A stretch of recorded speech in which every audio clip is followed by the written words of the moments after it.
자, 오늘 함께 나누실 말씀, 지난주에 이어서 말씀을 좀 보면서 오늘 말씀을 또 계속 이어나가고 싶습니다.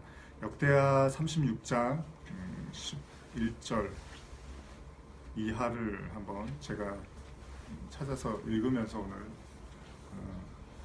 말씀을 함께 나누시겠습니다. 역대하 36장 11절 이하의 말씀을 제가 천천히 읽어드리겠습니다. 시드기야가 왕에 오를 때 나이가 21세라 예루살렘에서 11년 동안 다스리며 그의 하나님 여호와 보시기에 악을 행하고 선지자 예레미야가 여호와의 말씀으로 일러도 그 앞에 겸손하지 아니하였으며 또한 느부갓네살 왕이 그를 그의 하나님을 가리켜 맹세하게 하였으나 그가 왕을 배반하고 목을 곧게 하여 마음을 완악하게 하여 이스라엘 하나님 여호와께로 돌아오지 아니하였고 모든 제사장들의 우두머리들과 백성도 크게 범죄하여 이방 모든 가증한 일을 따라서 여호와께서 예루살렘에 거룩하게 두신 그의 전을 더럽게 하였으며 그 조상들의 하나님 여호와께서 그의 백성과 그 거하시는 곳을 아끼사 부지런히 그의 사신들을 그 백성에게 보내어 이르셨으나 그의 백성이 하나님의 사신들을 비웃고 그 말씀을 멸시하며 그의 선지자를 욕하여 여호와의 진노를 그의 백성에게 미치게 하여 회복할 수 없게 하였으므로. 여기까지만 먼저 읽겠습니다. 우리가 지난 두 주에 걸쳐서 평강의 왕이라는 주제로 말씀을 나눴는데요. 첫 번째는 누가복음의 그 말씀을 가지고 저희가 누가복음 12장 20절이었죠. 하나님은 이르시되 어리석은 자여 오늘 밤에 내 영혼을 도로 찾으리니 그러면 내 준비한 것이 누구의 것이 되겠느냐 하였습니다. 이 말씀을 가지고 우리가 하룻밤에 자신이 쌓아왔던 모든 것들이 하나님이 그의 목숨을 가져가면 하룻밤에도 이렇게 멸망할 수 있다. 그러니까 정말로 무엇을 쌓아야 되느냐라는 그런 우리가 질문을 던졌죠. 그리고 지난 시간에는 그렇게 하루아침에 망한, 하룻밤에 망한 그 이야기들을 나눴습니다. 그래서 뭐 여리고 성이라든지 그리고 성전의 무너짐, 그러한 말씀들을 통해서 우리가 욥의 이야기도 그렇고요. 한 번에 그동안 쌓았던 모든 것들이 이렇게 한 번에 무너지는 것들을 우리가 나눴죠. 그 대표적인 걸로 이제 성전에 대한 말씀을 했죠. 그러니까 예루살렘 성전이라 할지라도 하나님의 원하시는 것들을 분별해내지 못하고 하나님 무슨 말씀을 하실지 몰랐을 때 그들은 무너짐을 경험하게 됐다는 거죠. 그래서 우리가 여리고 이야기를 할 때도 나눴지만은 이제 이렇게 무너진 것에다가 또 뭐를 쌓으면 하나님이 그를 저주하겠다라는 말씀을 했어요. 그게 무슨 말이냐면 하나님이 왜 무너뜨리려고 했는지에 대한 의도를 알지 못하면 우리는 다시 그것들을 쌓게 돼 있는데 그것이 바로 저주받는 행위가 된다는 거죠. 그래서 우리가 소돔과 고모라 성 이야기를 할 때도 이제 하나님이 천사들을 보내서 롯과 그의 가족들을 이렇게 꺼내려고 했는데 농담으로 이제 롯의 사위들이 농담으로 여기고 그런 이야기들. 그러면서 롯의 처는 결국은 이제 뒤를 돌아다 보면서 소금 기둥이 되는 그런 신세가 되게 되죠. 그러니까 무언가 무너졌는데 그 무너진 것에 대해서 왜 무너졌는지를 이제 알지 못함으로 인해서 생긴 결과들이었죠. 오늘 본문도 지난번에 나눴지만은 결국은 그 왕들이 예루살렘 성전이 그 무너지게 되는 그 죄악을 저지르고 백성들도 마찬가지입니다. 하나님의 뜻을 알지 못하면서 악을 행했다라고 지금 이렇게 기록이 되어 있죠. 그래서 지금 방금 읽은 것처럼 그 조상들의 하나님 여호와께서 그 백성과 거하시는 곳을 아끼사 부지런히 그의 사신들을 그 백성에게 보내어 이르셨으나 그의 백성이 하나님의 사신들을 비웃고 그의 말씀을 멸하시며 그의 선지자를 욕하여 여호와의 진노를 그의 백성에게 미치게 하여 회복할 수 없게 하였으므로. 그러니까 계속 하나님은 어떤 말씀을 했는데 사람들은 그 말씀의 의미를 잘 이해하지 못하고 듣지 못했다는 거죠. 그 결과로 역대 36장 17절에 하나님이 갈대아의 왕의 손에 그들을 넘기심에 그가 와서 그들의 성전에서 칼로 청년들을 죽이며 청년 남녀와 노인과 병약한 사람을 긍휼히 여기지 아니했으며 또 하나님의 전의 대소 그릇들과 여호와의 전의 보물과 왕과 방백들의 보물을 다 바벨론으로 가져갔고 또 하나님의 전을 불사르며 예루살렘 성벽을 헐며 그 그들의 모든 궁시를 불사르며 그들의 모든 귀한 그릇을 부수고 칼에서 살아남은 자를 그가 바벨론으로 사로잡아가며 무리가 거기서 갈대아 왕과 그의 자손의 노예가 되어 바사국이 통치할 때까지 이르니라. 이에 토지가 황폐하여 땅이 안식년을 누림같이 안식하여 70년을 지냈으니 여호와께서 예레미야의 입으로 하신 말씀이 이루어졌더라. 그러니까 그들의 성전의 무너짐, 정말로 처참하게 이렇게 짓밟히는 모습을 보게 되었죠. 그때 우리가 이제 지난주에도 말씀을 나눴지만은 에스겔 말씀을 통해서 그 에스겔이 이제 왜 하나님께서 우리를 심판하느냐, 우리가 왜 이렇게 포로로 올 수밖에 없었느냐라는 에스겔의 말씀을 좀 찾아보면은 결국 음란한 짓을 벌였다. 우리가 지난주에 이미 읽었기 때문에 제가 또 읽지는 않지만 에스겔에서 16장 15절 이하를 제가 14절부터 읽어드리겠습니다. 우리말 성경으로요. 그리고 아름다움으로 인해서 민족들 사이에 내 명성이 퍼져나갔다. 내가 베풀어준 장식품으로 인해 아름다움이 완벽해졌기 때문이다. 주 여호와의 말이다. 그러나 내가 내 아름다움을 믿고 내 명성에 의지해 음란한 짓을 했다. 너는 지나가는 모든 사람들과 음란한 짓을 해 내 아름다움이 그의 것이 되게 했다. 너는 내 겉옷 몇 벌을 가져다가 너희 자신을 위해 산 땅을 각양각색으로 치장하고 그곳에서 음란한 짓을 했다. 이런 일은 일어나지 말아야 했고 절대로 있어서는 안 될 일이었다. 또 너는 또 내가 준 금과 은으로 만든 장신구들을 가져다가 내 자신을 위해 남자의 형상을 만들어 그들과 음란한 짓을 벌였다. 그리고 수놓은 내 옷들을 가져다가 그들에게 입히고 내 기름과 향을 그들 앞에 올렸다. 또 내가 내게 주어서 먹게 한 고운 밀가루와 기름과 꿀 같은 음식을 너는 그들 앞에 분향으로 드렸다. 내가 정말로 그렇게 했다. 주 여호와의 말이다. 성전의 무너짐에 대한 그 하나님의 경고, 그리고 에스겔을 통한 그 예언의 말씀들을 가만히 들여다보면 음란한 이야기를 하고 있습니다. 간음과 음란에 대한 이야기를 하고 있죠. 십계명에도 기록이 되어 있는 것처럼요. 근데 소돔과 고모라 성도 왜 멸망했냐? 음란해서 멸망했다라고 우리가 그렇게 이제 이해를 하고 있죠. 노아의 방주 사건도 사실은 이제 그런 맥락에서 우리가 볼 수가 있습니다. 하나님의 아들들이 사람의 딸들의 아름다움을 보고서 그런 음란을 이야기하고 있죠.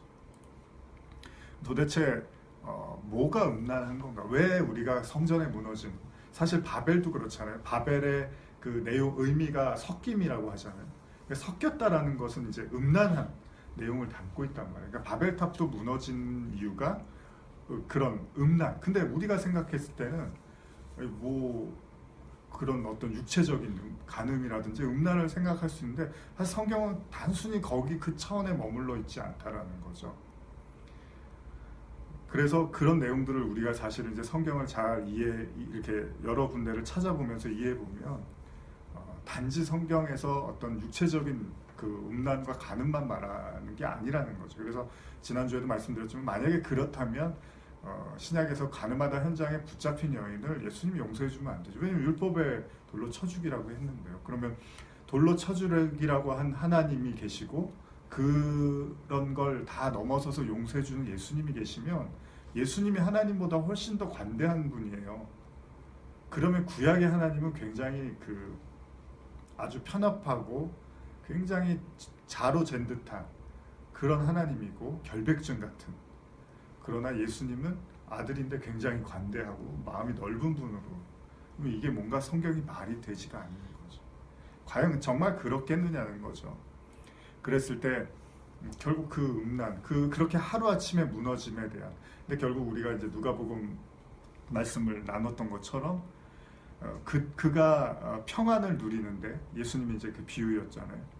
그가 평안을 누린다. 어디서 평안을 누리냐면 자기의 곳간에 그 양식이 많이 쌓여 있고 이제는 너무나 많아서 곳간을 늘려도 되는 그런 상태에 되니까 평안하다라고 이제 표현을 하는 거죠. 근데 그 상황들을 다 연결을 시켜보면 결국은 무엇입니까? 바벨을 의지하고 바벨을 나의 어떤 그 삶의 목표로 삼는 사람들. 결국 여러분 바알신과 그 하나님 그 싸움을 우리가 잘 알고 있잖아요. 갈멜산에서의 그 싸움을 우리가 잘 알고 있잖아요. 마찬가지로 결국은 이 하나님을 바알신으로 생각하고 그 바벨의 하나님을 내 하나님으로 섬기는 것, 그것을 우리가 세상을 사랑하는 거니까 그걸 이제 음란으로 성경은 이야기하고 있다는 거죠. 그래서 우리가 지난주에 계시록 이야기를 좀 나눴었는데요. 계시록에 우리 같이 한번 찾아볼까요? 계시록 17장입니다. 계시록 17장 1절 같이 한번 읽어볼까요? 요한계시록 17장 1절입니다. 시작. 또 일곱 대접을 가진 일곱 천사 중 하나가 와서 내게 말하여 이르되 이리로 오라. 많은 물 위에 앉은 큰 영화가 받을 심판을 내게 보이리라.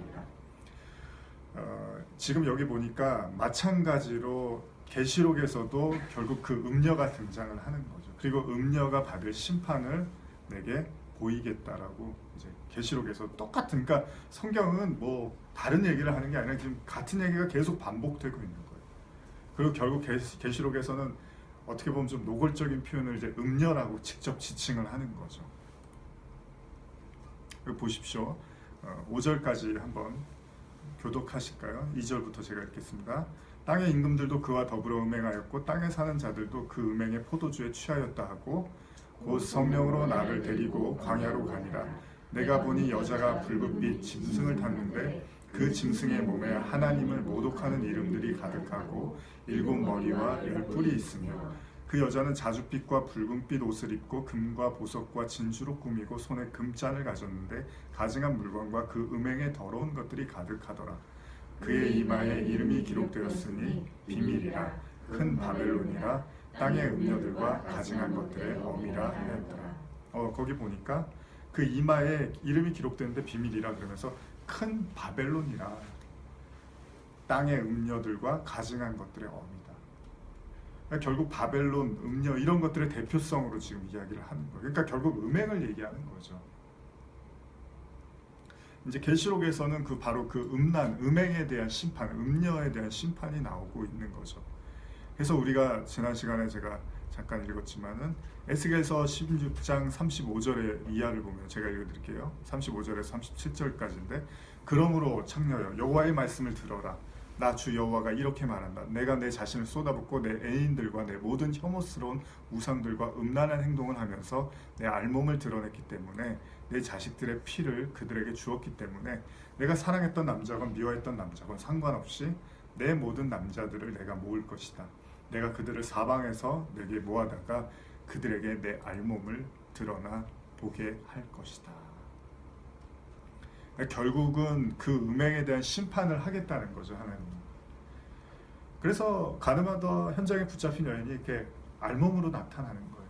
뭐 그냥 뭐 깨끗하게 정숙하게 왔겠습니까? 다 찢어진 옷과 다 누추한 그런 이제 누더기 같은 모습으로 사람들 보이는 데서 다 심판의 대상으로 이렇게 딱 놓여 있잖아요.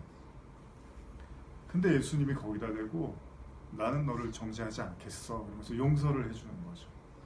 그러니까 이거는 저와 여러분들도 반드시 겪어야 되는 과정이라는 거예요. 우리도 어느 순간에는 알몸이 다 드러나게 되는 거예요.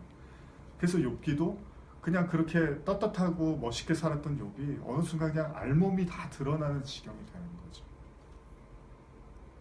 그걸 우리가 이제 무너짐으로 표현을 한 거죠.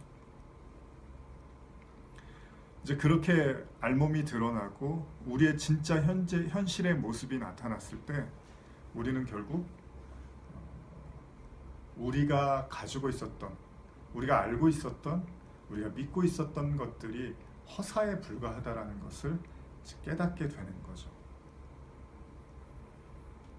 그래서 계시록 17장 15절에서 18절 같이 읽어볼까요? 또 천사가 내게 말하되 같이 읽어볼까요? 계시록 17장 15절 18절입니다. 또 천사가 내게 말하되 내가 본 바 음녀가 앉아있는 물은 백성과 무리와 열국과 방언. 자, 여기 보면 음녀가 앉아있는 물이 있는데 그 물이 뭐냐면 백성과 무리와 열국과 방언들이래요. 세상이죠. 그리고 18절에 보면 내가 본 그 여자는 땅을 다스리는 큰 성이라 이런 표현을 써요.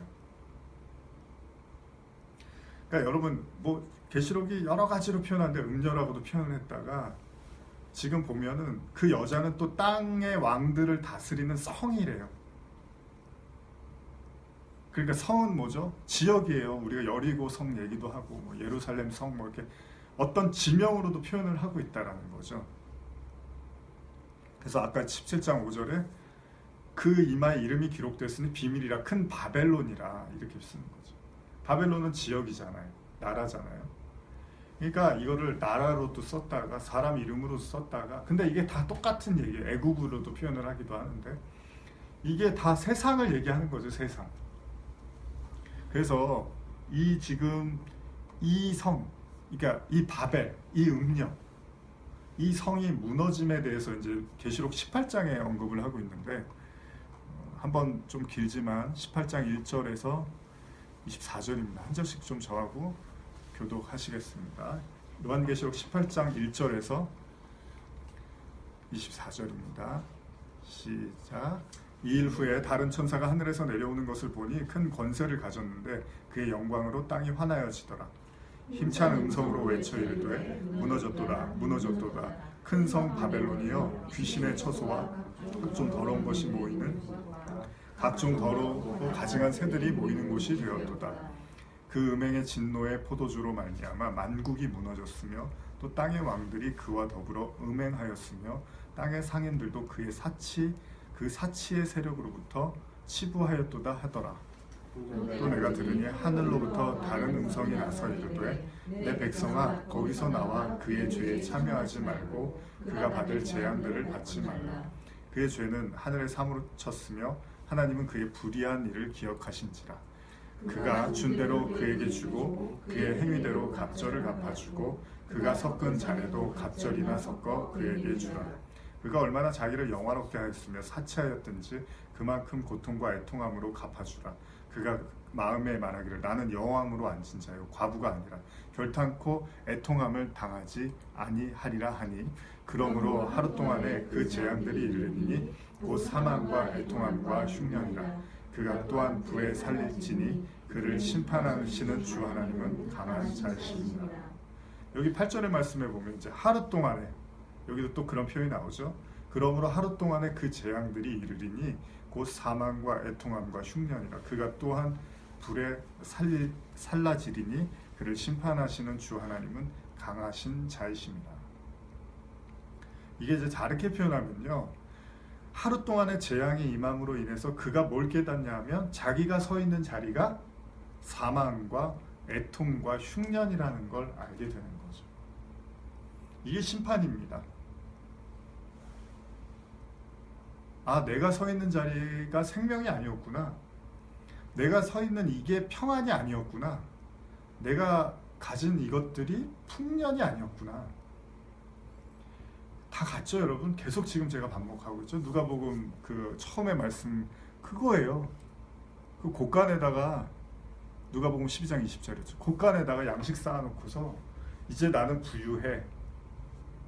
이제 나는 부자야. 이제 나는 평안해. 이제 나는 사는데 문제 없어.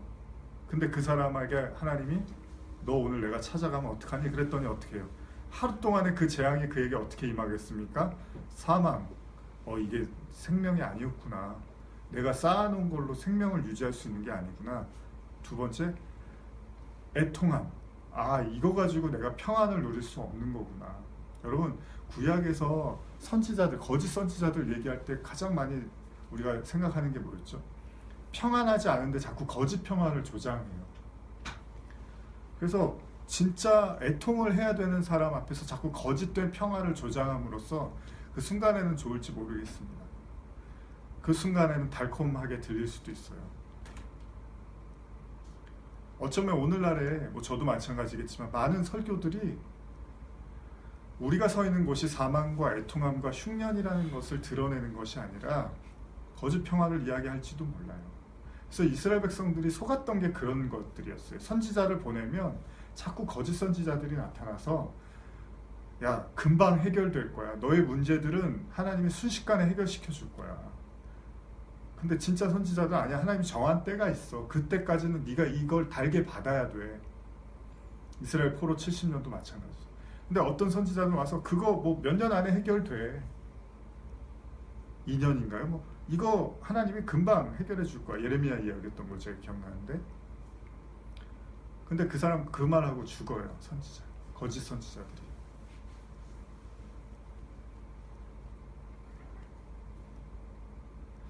우리는 사실 이렇게 넘어가고 싶죠. 예수님이 그러잖아요. 나보다 먼저 온 것들은 다 도적이야, 이런 얘기를 한다고.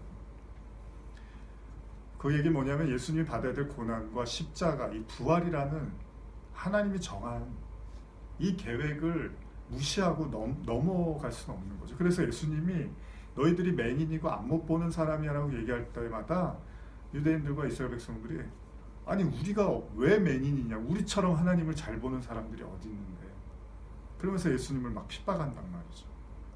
왜요? 그들이 서 있는 곳이 바벨이고 그들이 서 있는 곳이 그들 자신이 가늠하던 여인, 음녀임에도 불구하고 그걸 받아들이지 못하다 보니까 자신이 서 있는 것을 사망과 애통함과 흉년으로 이해하지 못했다는 거죠. 그래서 우리는 그 흉년을 겪게 돼 있어요. 그 이제 요셉의 꿈이라든지 그런 이야기들이 나오죠. 우리는 반드시 그 흉년을 겪지만 그 흉년을 통해서 풍년을 깨닫게 되는 거죠. 왜냐하면 에스겔서의 환상에서도 보면은 그 마지막 때 이야기할 때 그런 이야기가 아마 에스겔서에 나온 걸로 제가 기억하는데, 마실 물이 없는 마른 땅을 이야기한단 말이죠. 무슨 말이냐면 바닷물을 먹으면 계속 짜서 더 먹는다며 죽는다며요. 그래서 절대 그 무인도나 뭐 어떤 배 이렇게 타게 돼서 죽게 되거나 이러면 바닷물을 먹지 말라 그러잖아요. 먹으면 먹을수록 목이 타니까. 그러니까 우리가 마시고 있는 물이 생수가 아니라 바닷물이라면, 이게 이제 말씀은 뭡니까? 이게 바닷물이라는 걸 이렇게 상기시켜 주는 거, 깨닫게 해주는 거잖아요. 이거 마시면 그냥 목 타다가 죽는 거. 그러면은 근데 그걸 모르고 먹는 사람은 그게 물인 줄 아는 거잖아요. 그래서 그 물을 계속 마시는 거예요. 그 물이 맛있다고 생각하는 거죠. 근데 그게 생명수가 아니라 사망의 물이라는 걸 아는 사람들한테는 그거를 마시지 말라고 해야 되는 거죠. 그래서 금식을 하라는 거예요. 금식하라는 게 뭐 밥 먹지 말라고, 하나님이 뭐 밥 안 먹고 기도하는 거는 더 숭고하게 봐주고, 밥 먹고 기도하는 사람은, 아니 건강이 안 좋은 사람은 밥도 먹고 해야 되잖아요. 무슨 얘기를 하냐면 너희들이 먹고 있는 양식 잘 생각해 보라는 거예요. 너희들이 마시고 있는 물 잘 생각해 보라는 거예요. 너희들이 쌓아놓은 재물 잘 생각해 보라는 거예요. 그게 정말로 사망과 애통함과 흉년이 아닌 생명과 평안과 풍년인지 잘 구분해내라는 거죠. 근데 모든 인간은 음녀이기 때문에, 가늠하던 우리는 다 그 죄악을, 원죄를 가졌기 때문에 우리의 처음 자리는 어디입니까? 사망과 애통함과 흉년이라는 거예요. 그래서 욥이 그런 순식간에 이 일을 겪게 되는 거죠. 하룻밤 사이, 하루아침에 무너짐을 경험하는 거예요.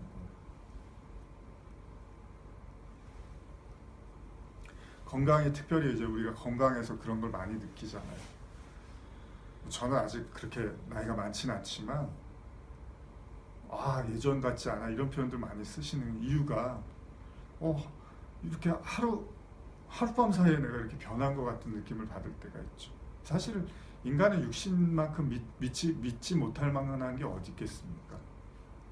자기의 몸을 믿고 건강에 자부하는 분들 있잖아요. 나는 뭐 끄떡없어. 근데 끄떡없던 분들이 이제 하루아침에 무너지는 걸 우리는 또 많이 보잖아요. 스스로 경험도 해보고. 그러니까 자신하지 말아야 될 것 중에 하나가 건강이라든지, 또 운전도 그래요. 나는 뭐 운전 잘해 그러는데 그렇게 또 잘하는 분들이 또 갑자기 사고가 나는 거죠. 그러니까 우리가 자부했던 것들이 사실은 자부할 것들이 못된 것들을 우리가 많이 보죠. 결국 하나님은 말씀을 통해서 심판하시는데, 그 심판을 통해서 여기 보면요, 8절 다시 읽어보면 같이 읽어볼까요? 시작.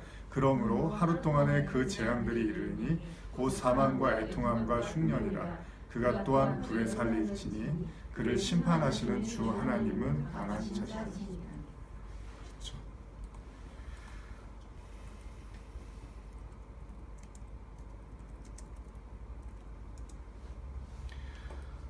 계시록에는 이런 것들을 이야기해주는 그 구절들이 많이 처음부터 등장을 합니다. 그래서 이제 우리 그런 구절들을 잘 찾아볼 수가 있는데 제가 한번 한 절 좀 찾아서 읽어드릴게요. 계시록 3장으로 가보면요.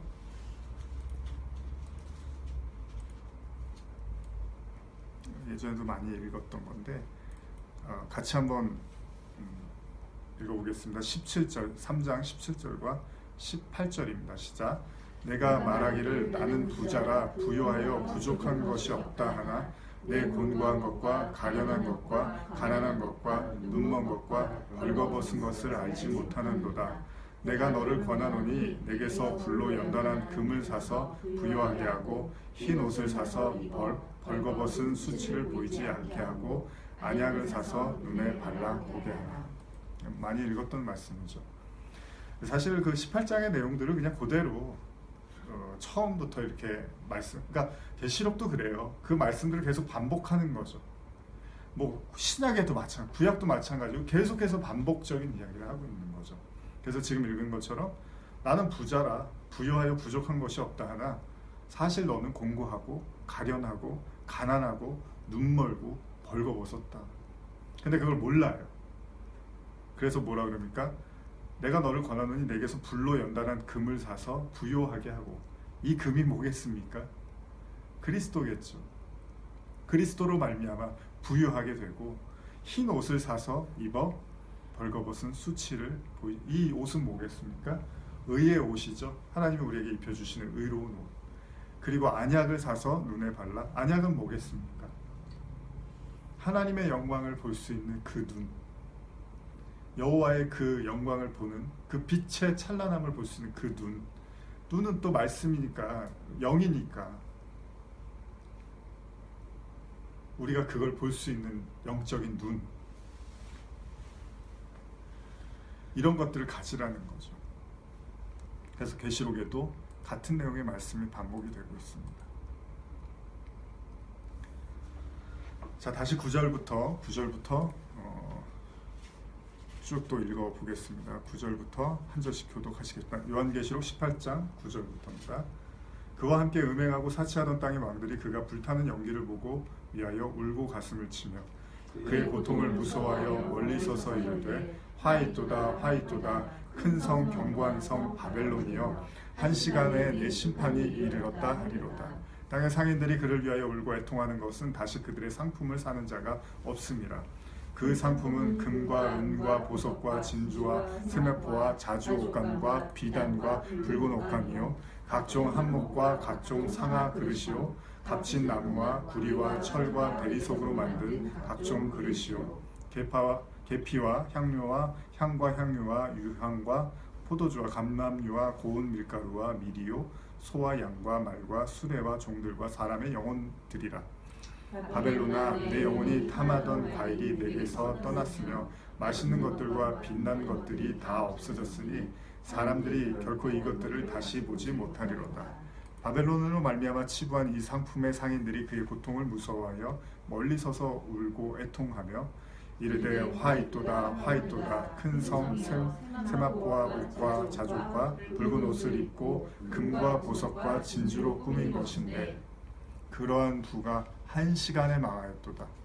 모든 선장과 각처를 다니는 선객들과 선원들과 바다에서 일하는 자들이 멀리 서서 그가 불타는 연기를 보고 외쳐 이르되 이 큰 성과 같은 성이 어디 있느냐 하며 티끌을 자기 머리에 뿌리고 울며 애통하여 외쳐 이르되 화이토다 화이토다 이 큰 성이여 바다에서 배 부리는 모든 자들이 너의 보배로운 상품으로 치부하였더니 한 시간에 망하였도다.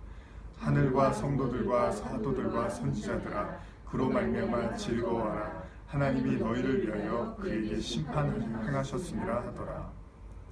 이에 한 힘센 천사가 큰 맷돌 같은 돌을 들어 바다에 던져 이르되 큰 성 바벨론이여 바벨론이 이같이 비참하게 던져져 결코 다시 보이지 아니하리로다.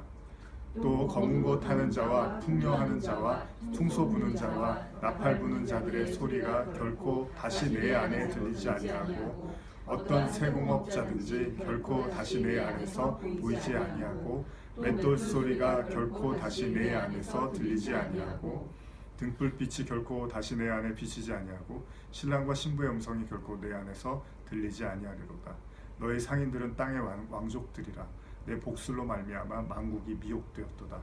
선지자들과 성도들과 이 땅 위에서 죽음을 당한 모든 자의 피가 그 성 중에서 발견되었느니라 하더라. 그냥 음녀에 대한 심판이죠. 뭐 이런 구절들은 구약에서도 우리가 많이 접했습니다. 이미. 사실 새롭지 않은 이야기들이에요.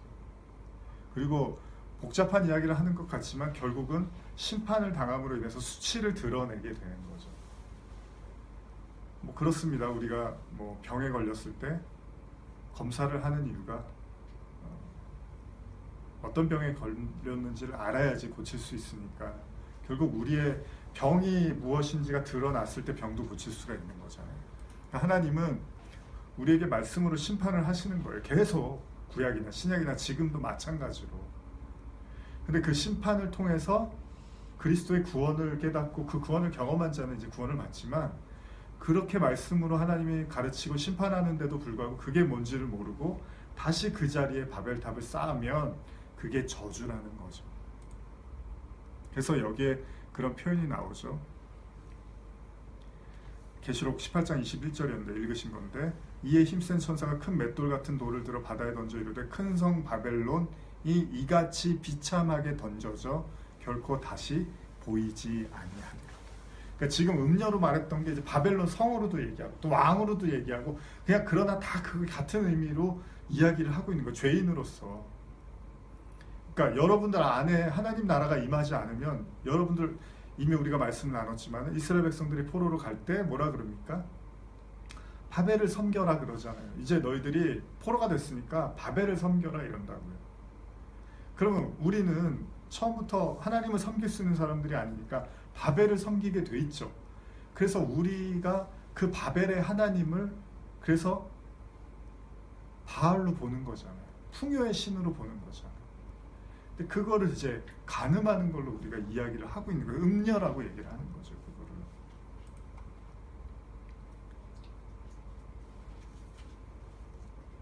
결국은 그 바벨론 그것이 무너져야지 하나님 나라를 우리가 경험하게 되는 거죠. 음녀에 대한 이제 그 말씀을 로마서 7장 3절에 이렇게 기록되어 있는데 그러므로 만일 그 남편 생전에 다른 남자에게 가면 음녀라. 그러나 만일 남편이 죽으면 그 법에서 자유롭게 되나니 다른 남자에게 갈지라도 음녀가 되지 아니하니라.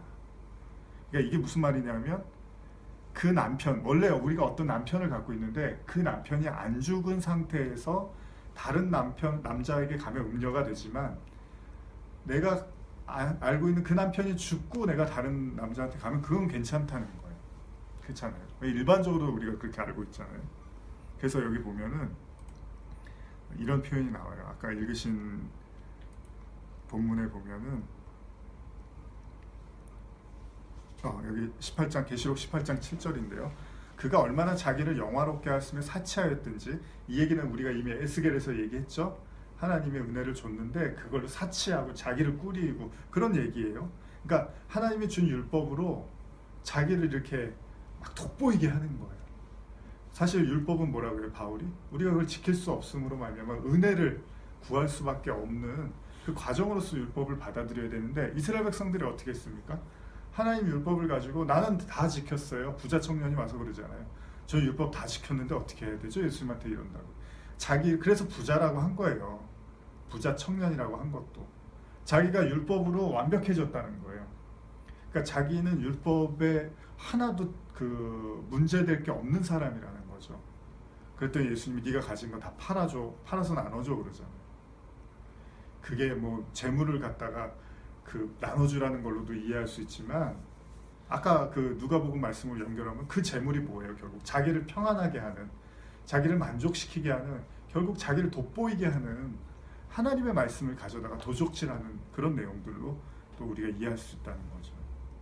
그래서 이 계시록 18장 7절에 이렇게 말하는 거예요. 그가 얼마나 자기를 영화롭게 하였으며 사차였든지 그만큼 고통과 애통함으로 갚아주라. 그가 마음에 말하기를 나는 여왕으로 앉은 자요 과부가 아니라 결탄코 애통함을 당하지 아니하리라. 왜 이 얘기를 하는지 이제 이해가셨죠? 거짓된 남편을 자기가 진짜 임금으로 모신 거예요. 왕으로 모시니까 자기는 여왕이라는 거예요.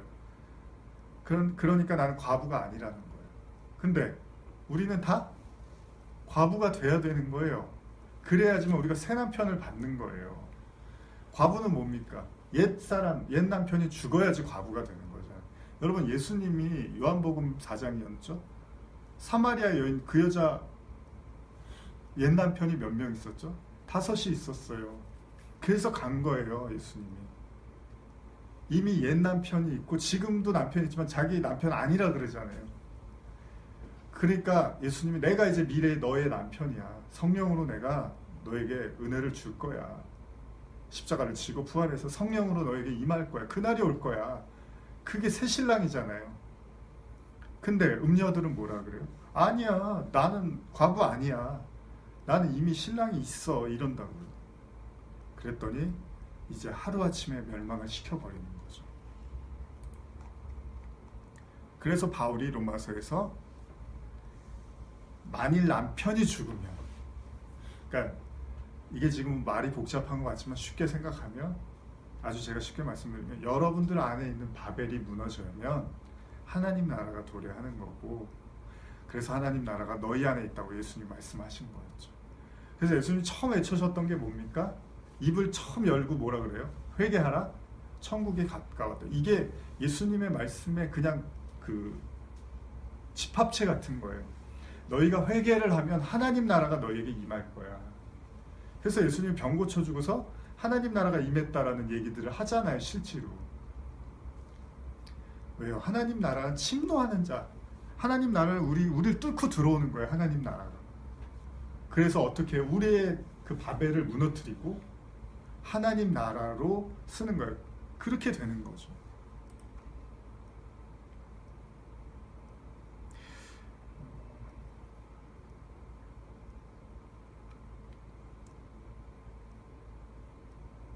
근데 참 재밌는 게, 아까 우리가 역대하를 읽었지만은 그 솔로몬 성전이 멸망한 다음에 역다에서 우리 다시 한번 제가 읽어드릴게요.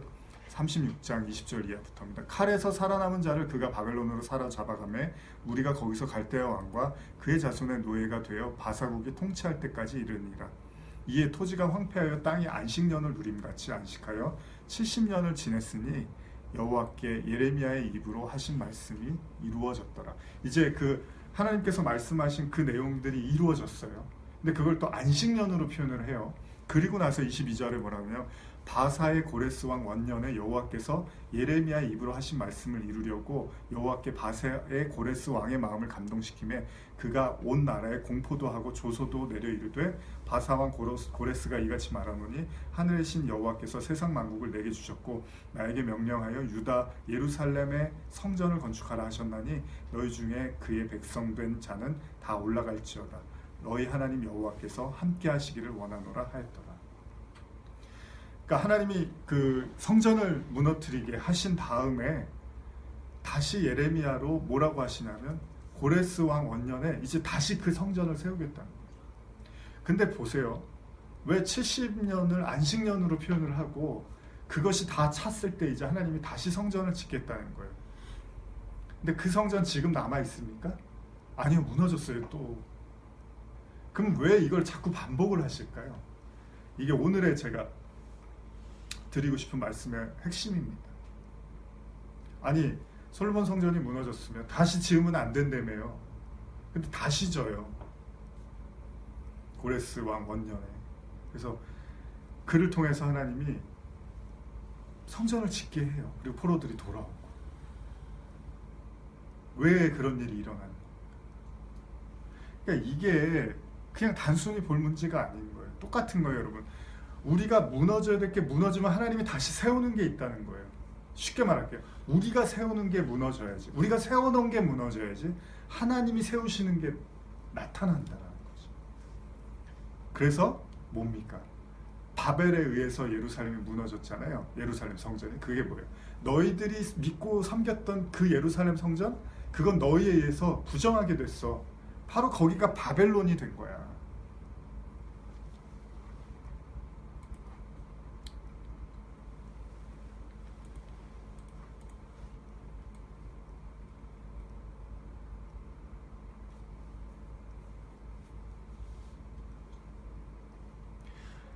계시록 2장 12절 13절 제가 읽어볼게요. 버가목 교회 사자에게 편지하라. 좌우에 날선 검을 가지신 이가 이르시되 내가 어디 사는지를 내가 아노니 거기는 사탄의 권자가 있는 데라. 내가 내 이름을 굳게 잡아서 내 충성된 증인 안디바가 너희 가운데 곧 사탄이 사는 곳에서 죽임을 당할 때에도 나를 믿는 믿음을 저버리지 아니하였도다.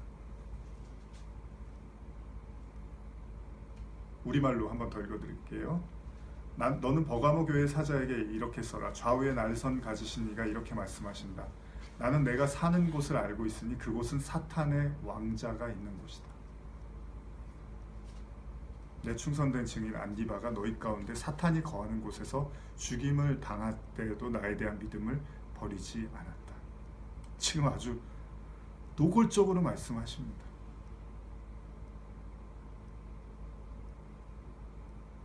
거기가 사탄이 있는 곳이에요. 어디요? 바벨이. 그렇게 우리가 바벨을 의지하고 바벨로 인해서 평강을 누리려고 하는 우리 마음 있잖아요. 그게 바벨과 뭐가 다릅니까? 거기에 그러니까 우리는 그걸 인정하기가 쉽지가 않은 거죠.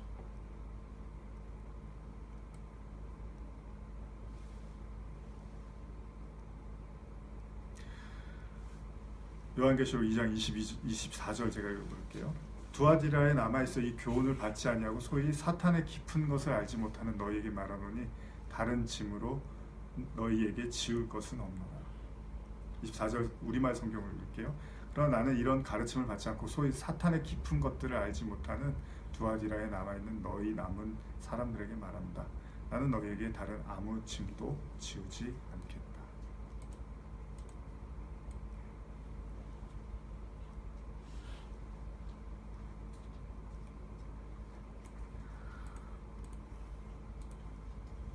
계시록에서는 그런 내용들을 계속 이야기를 합니다. 좀 이게 이제 어떻게 보면 무서운 내용이죠. 요한계시록 3장 9절 보면 보라 사탄의 회당 곧 자칭 유대인이라 하나 그렇지 아니하고 거짓말하는 자들 중에 몇을 내게 주어 그들로 와서 내 발 앞에 절하게 하고 내가 너를 사랑하는 줄을 알게 하리라. 우리말 성경을 읽겠습니다. 보라 내가 사탄의 집단에 속한 어떤 사람들을 내게 줄 것인데 그들은 자칭 유대인이라고 하나. 그러니까 여기서 유대인은 뭡니까? 지금 그 유대인 얘기하는 게 아니죠. 이스라엘, 야곱 그 이스라엘 그 유대인 있잖아요. 진짜 유대. 근데 그들이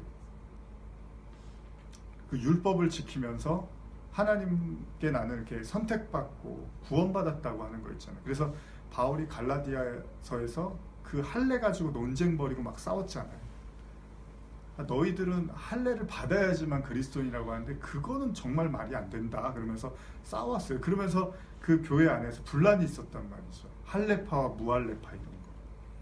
그러면서 그들은 할례파는 뭐라고 했어? 우리가 유대인인데 그래도 할례를 받아야 되지 않냐? 아니다.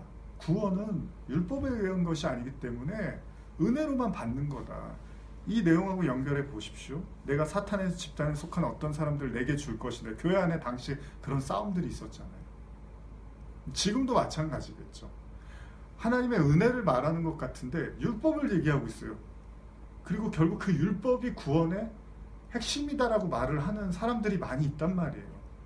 그래서 은혜를 더럽히는 거죠. 하나님의 은혜를. 근데 그게 뭐라고요? 사단이라고 얘기를 하잖아요. 예수님.